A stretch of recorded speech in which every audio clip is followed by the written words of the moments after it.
Oh, you remembered. I always remember nowadays. So proud. You shouldn't be proud. It's very basic. It's like giving you a hard time.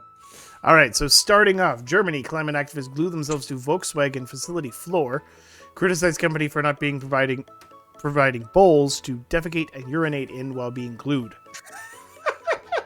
So yeah, scientist rebellion activists glued themselves to the floor of Autostadt, a Volkswagen plant, were offered food by the company, but the lights and heating were turned off after business hours. That's called not thinking this through. Yes, well, it's called nothing. Well, because Yeah, every other that's really- protest that we've seen for climate activists and all these things, Uh-huh. every single one has been, okay, well, the police will take care of you, the police unglue them, and then the police just take them away. Whereas this one, the Volkswagen and Porsche dealership is just like, okay, Oh, well, you go ahead and sit well, there. go ahead and sit there. We're going to turn off the heating. We're going to turn off the lighting. And they're like, but wait, what? You're going to leave us here? Supposed to be like You're not going to like cater to our every need? And you're not going to make sure that we have like a bucket to poo in? They're like, no. Mm-hmm. And so Tim Pool was like, I want to see more references. I want to see like something that shows that like whether they went on the floor or not. And And I'm like, okay, that's funny. So it's really just, this is a dose of your own medicine. Yep. Yeah, like That's like you were saying the other day. It's like Yeah. that whole thing about pouring the milk out. It's like, all right, were you going to pour the milk on the floor? And we're going to pour the milk out on you. mm-hmm. That would be reasonable consequence. You know, Yeah, natural consequences. my favorite consequence, like the actual like reasonable consequence, was those two idiots on that subway or like train Yep. in somewhere in Europe. They got on top of the train. They wouldn't let it go. Felt like hundreds Yeah. angry, yelling at them, and somebody actually got up on, shoved them off into the waiting crowd. And they basically beat them Beat the tar to out a of pulp. And I was like, I'm Yep. normally not a fan, but in that case, they deserve they it. kind of deserve that. They kind of deserve that because Well, and in this case, they totally deserve They to deserve be it. forced to poo in a bucket. Or, well, Yep. not even get a poo. They have to poo on the floor or poo their pants. Yep. Because that's what happens when you glue yourself somewhere and are stuck. Because Yep. you're too stupid to realize that not everyone will cater to every need. Climate Well, if you're gonna activists, you suck. If you're gonna act like a little child, you should be treated like a child. Yep. Where's your diaper? That's the way it goes. All right. All right. So Summit News. We peaked a little early. Democrats hope turning to despair. Oh, no. Oh, sweet mama, we're seeing the light. The red waves coming. Speaking of which, All before we move on, just a little Okay, bit of a yeah. extra point. Mhm. On November 8th, which is of course in less than a month, we are going to be doing a midterm election live stream. Gonna be Yeah. hanging out at my house, Yeah. and we're going to be covering it live. Gonna have probably a little bit of a party because it's supposed to Yeah. be a red tsunami, Gonna be a red wave. or it will be, sorry YouTube, fraud. We'll see. Yeah, that's what we had last time. We had that kind of a election party. That Yeah, was, election was party, manic. and then we had to like finish the final live stream where we're just like, yeah. we're we like, don't know how "What this is going to the end because heck?" none of the results are complete yet. Yeah, that Even was though the it's first like time. 12 at night. First time in American history they'd never had the election. The winner result. announced the day of. It was ridiculous. It was crazy. All right, so this is from Summit News and about the Democrats' hopes are being dashed. So it says their hopes were rising in July and August on the expectation that the Supreme Court's rule overturning of Roe v. Wade would energize the Democratic base and nudge independents into voting for the blue team. Their abortion issue hopes have proven wildly overblown, as a mere 5% of likely voters say abortion is their top concern, according to the latest New York Times Siena College poll. Instead of a plurality point to the economy and inflation, most think Republicans are best equipped to handle both. Mm-hmm. All right. So this James Bradley says 22 days till midterms. If you want unlimited abortions, vote Democrat. If you want a return to affordable cost of living, vote Republican. Amen, brother. Amen. He's got it right. At Harvard Harris poll, released on Monday, found that 53% of voters say they're more likely to vote for a Republican compared to 47% who favor Democrats. Just 40% of Americans approve of President Biden's performance, according to the latest Reuters Ipsos poll. Mark Lonbaugh, Democratic ad maker and veteran of the 2016 Bernie Sanders campaigns, tells Politico, "Look, man, I've been at this for 30 years, and it's always the period in late September and early October when an election starts to tilt and move. So we're at that moment. Now I don't think you can look at these numbers across the country and say anything, but it looks like it's moving in the Republicans' direction." The 40,000-foot view is bad enough, but the steady drumbeat of discouraging race-by-race poll results that now has Democrats bracing for a punishing midterm. In the battle to break the 50-50 tie in the Senate, Republicans have taken small leads. Wisconsin, Nevada, and Herschel Walker is still hanging around despite the October surprise claims about his ex-girlfriend's abortion. Real Clear Politics now puts Dr. Oz in the lead in Pennsylvania after adjusting for historical polling errors and projects a 52-48 GOP Senate majority. So, long story short, in the summer, we were starting to get a little, people were starting to get a little nervous because the big, massive, leads that the Republicans seem to have in the spring seemed to be kind of narrowing. And so a lot of people were worried, so much for the... But now that September and October rolled around, we're starting to see that completely shift back. And now we're starting to see a possibility that we may actually indeed see a red wave again in the midterms.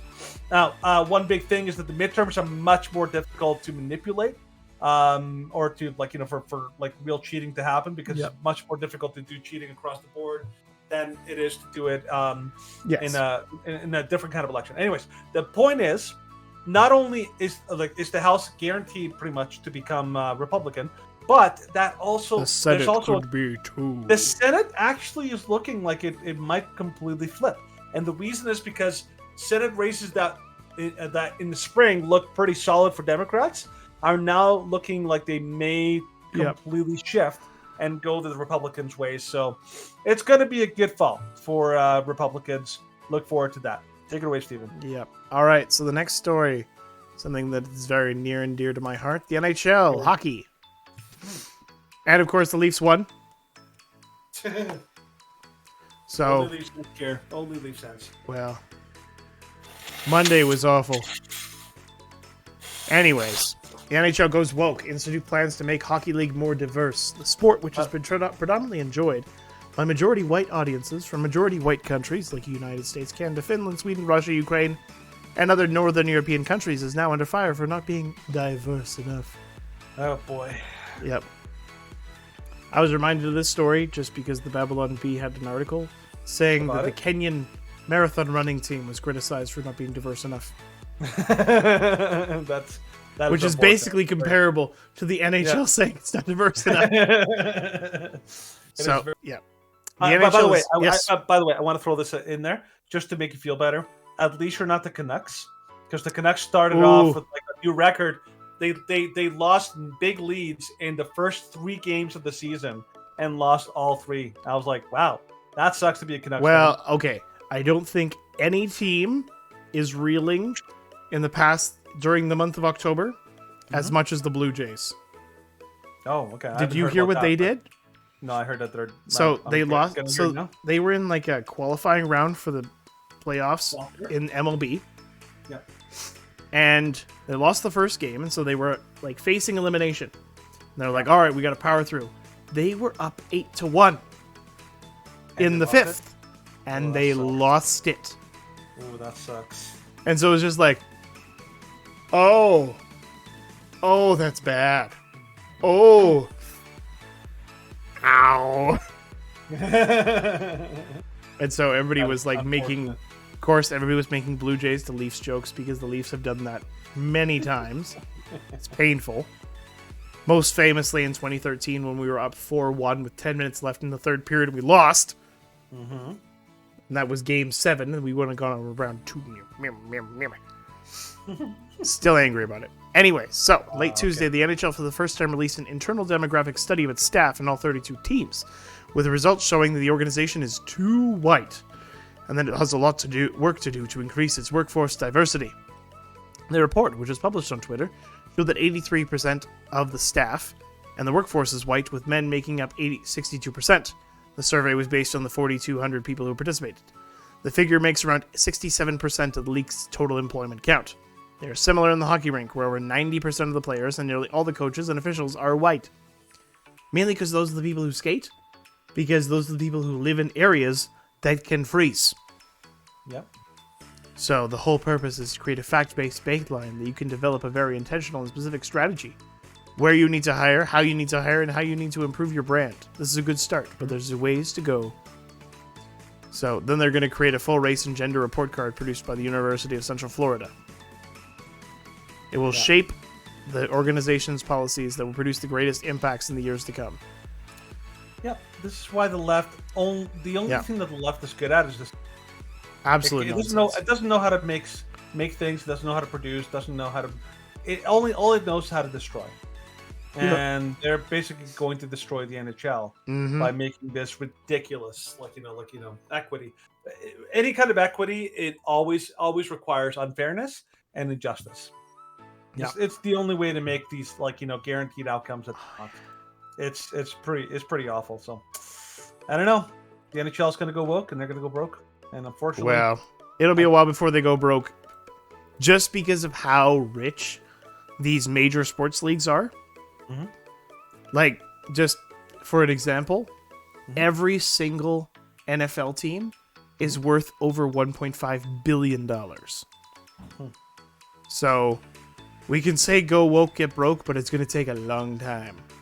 Well, you have to remember that in the NFL has lost a ton. Oh, they've lost a lot. Yes. And same with basketball has lost a lot. To the point where they're realizing, okay, and people just don't want to watch anymore because of how stupid they're getting. So, anyways, let's get on to the next story. All right, so this is from The Guardian. Elon Musk plans to cut 75% of Twitter staff if he takes over the company. Report. So, Elon Musk told prospective investors that he plans to eliminate nearly 75% of Twitter's staff as part of his deal to take over the social media company. The Washington Post reported Thursday. Ouch! That's going to hurt for a lot of those Twitter employees that, to be fair, a lot of them are just basically useless because they basically do very little work. So it's not too shocking for us. All right, job cuts are expected in the coming months no matter who owns the company, according to the report, which cited interviews and documents. So the news of Musk's plan should he ultimately take over the business, come at a difficult moment for Twitter. The company said in July that it had already significantly slowed hiring amid a wider economic downturn in the tech industry, where many companies have announced recent hiring freezes and layoffs. That includes Facebook, that also includes YouTube and all the other ones. Meanwhile, the acquisition drama with Musk has fostered low morale, leading employees to quit in droves. Twitter has been embroiled in legal battle with the billionaire for months after Musk tried to walk away from a $44 billion takeover deal, before reversing course earlier this month, saying he would go through with it after all. Twitter appeals to be rudderless and on a bit of a downward spiral, and it has only been exacerbated by Musk, said Carl Tobias, Williams Chair in Law at the University of Richmond. It looks like it's going to be rough sailing for some time. Human resources staff at the social media company have told employees that they were not planning mass layoffs, but documents showed extensive plans to push out staff and cut down infrastructure costs were already in place before Musk offered to buy the company, the Washington Post reported. So, Twitter's going to be hurting for a while. To be fair, Twitter itself is populated by such a one-sided, collection of far left, leftist lunatics. Well, even going yesterday, yesterday, I was just perusing through Twitter and I was posting our small sections onto our Twitter page, and it was what's trending? And it's the Freedom Convoy is trending because of the recent hearings that have been going on, and this one person was saying about how everything we thought about the Freedom Convoy was being proven right, and how horrible they were, and Trudeau was right. And I'm like, what? what hearing are you watching? I'm like, I have no idea how you can be that obtuse. And then they reacted by being like, oh, like, cry harder that abortion is still legal. I'm like, well, yes, it's still legal, but opposing genocide is still the right thing to do, even if it's legal. And they got really mad, and then they stormed off. Of course they did. Like they always do. So I think that's, I'm actually excited. Like, oh, yes. Very excited for all hail Elon. Ye or Ye is buying Parler. Elon Musk is buying Twitter. No matter what, that can only mean that Twitter will get take over the world. Yeah, pretty much. But we're hoping to see some good things in Twitter. Yeah. Twitter might actually return to what the time when it actually was relevant, instead of, because right now very few people, except like very specific kinds of people, still use Twitter. Yes. So let's hope mostly just, well, like, if conservatives are using Twitter, the only reason they're using Twitter is just to troll the libs. Yeah, and just to follow like watching Matt Walsh on Twitter is exceptionally rewarding. It is hilarious. But fun. Someone who's terrible on Twitter, Stacey Abrams, suggests having an abortion as the solution to inflation, economic realities of having a child. Quote. You want to play that?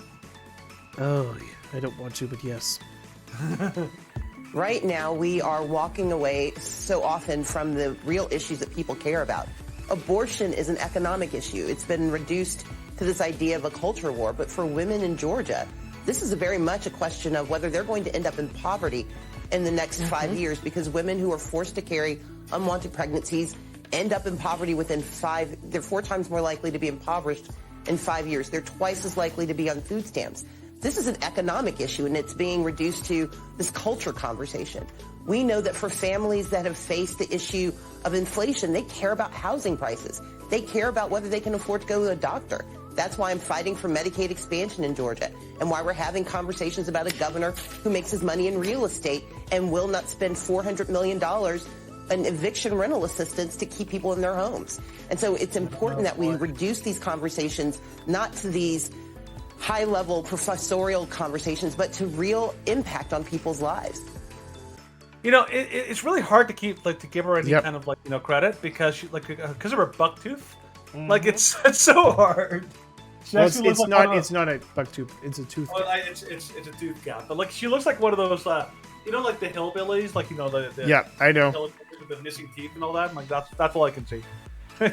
But yeah, no. Anyways, take away your commentary. And of course, what she was referring to was another video in which MSNBC contributor Mike Barnicle pressed Abrams further on how she plans to alleviate concerns voters have over the high cost of groceries and gas, which of course inflation rose 8.2% last month.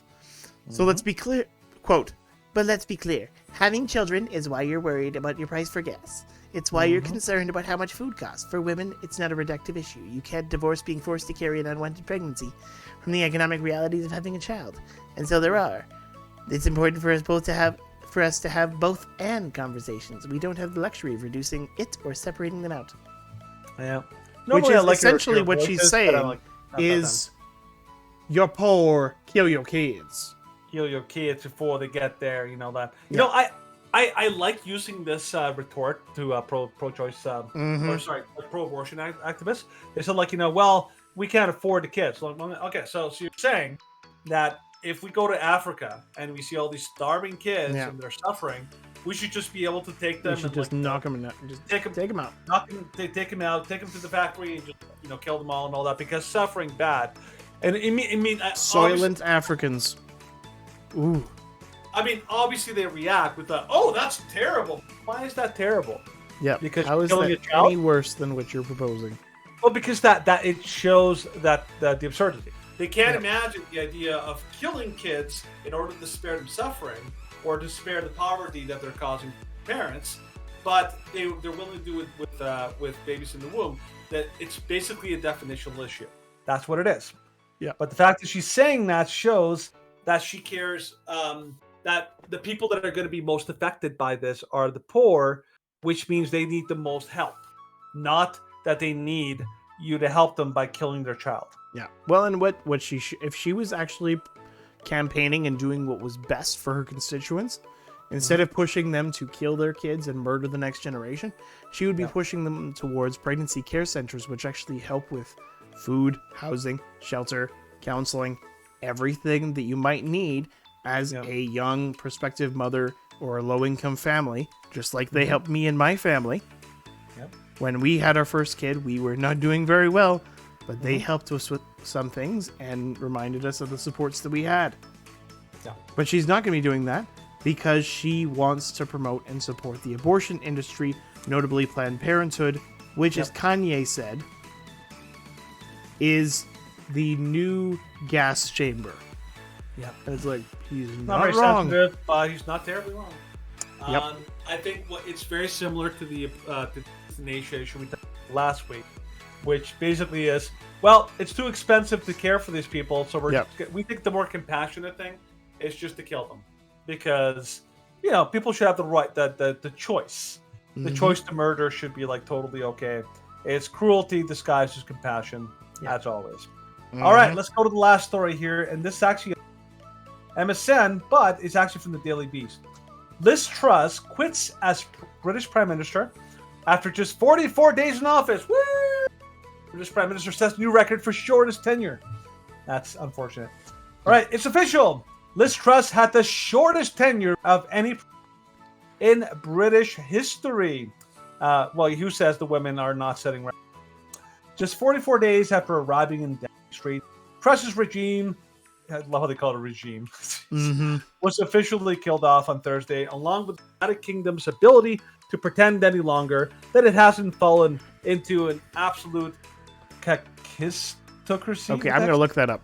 Look that up, kakistocracy. Because it sounds Whatever ridiculous. that is, it sounds like a ridiculous word. Okay.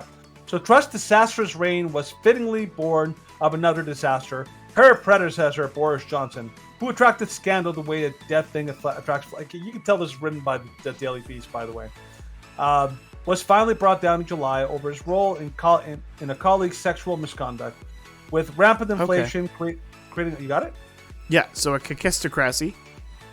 Let's hear it. Kakistocracy. Kakistocracy. Interesting. So, a government by the least suitable or competent citizens of a state. Or a state or society governed by the least suitable or competent. So it's basically Canada? It's also basically the U.S. because they're led by a guy who has full-on dementia. Yep. And yes, Boris Johnson resigned. Yep. And Liz Truss, she kind of just gave up. I think so. Yeah, because it's like, all right, you're the new prime minister. I gave up after 44 days. Yep. Really? Like, nobody's blaming you for the fact that the United Kingdom has way overreaching spending and that they cannot balance their books. Nobody should be blaming you for that, because guess what? You just took over. But instead of giving up, what you should be saying is like, yeah, there are tough times ahead. I know that in the UK, they're already preparing their propaganda videos to kind of discourage the people from protesting and rioting when their heat turns off this winter. Yep. Like the UK and Europe is going into really dark times.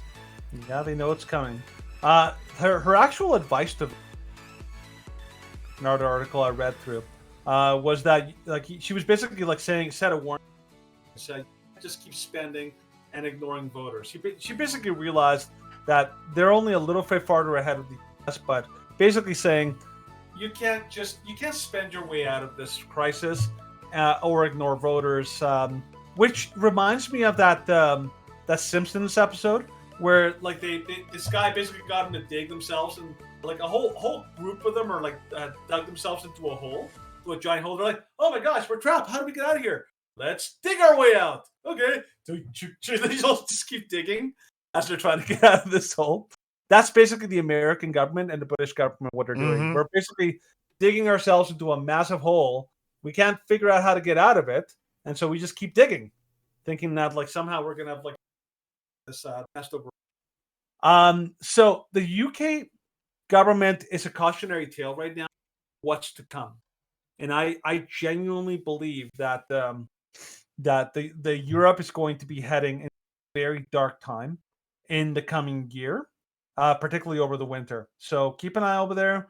It's kind of a big deal, the fact that she quit, because it just means that there's an awful lot of chaos reigning Yep. over there in the UK, and the fact that like that the position that's basically become almost impossible to shows you that things are getting bad. So Yep. yeah, bad things are coming. Bad things are coming.